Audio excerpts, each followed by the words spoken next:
This week marks a year since the government announced demonetisation.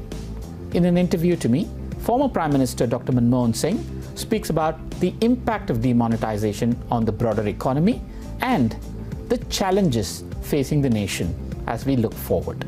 Dr. Singh was uncharacteristically vocal in his opposition to demonetisation when it was announced a year ago. I asked him, how would he assess the impact of it now, 12 months later? Dr. Singh says, and I quote, "Slowing GDP is merely one indicator of the economic damage.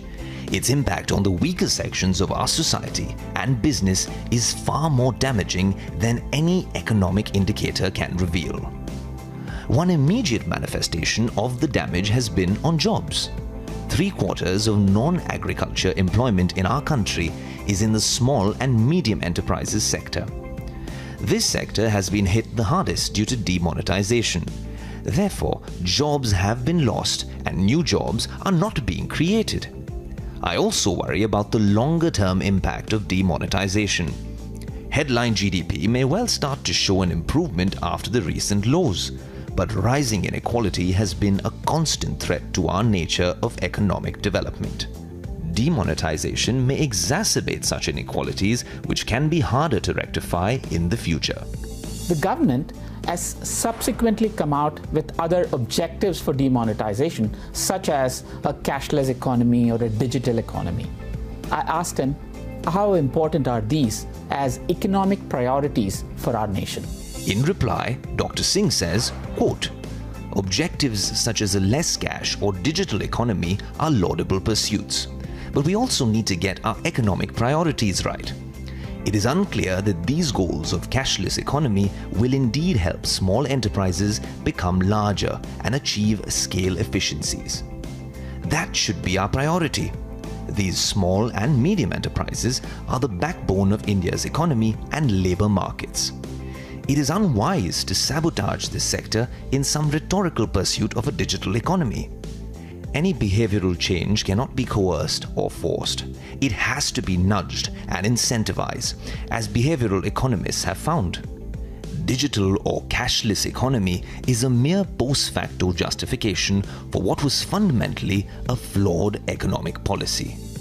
Economic measures such as GST, demonetisation are often touted as hard pills that India must swallow to formalize its largely informal economy. Is formalization a necessary condition for long-term sustained economic growth? If yes, what is the best way to achieve it? Dr. Singh says, and I quote, "The value created by the informal sector will be captured in the form of income, wealth, or consumption effects. Hence, we must be cautious about the sweeping generalizations about the informal economy and passing moral judgments about the entire sector. Having said all this, it is very important for a nation such as ours to build strong state capacity to lift our standards of governance. This is possible only when we increase our share of tax revenues.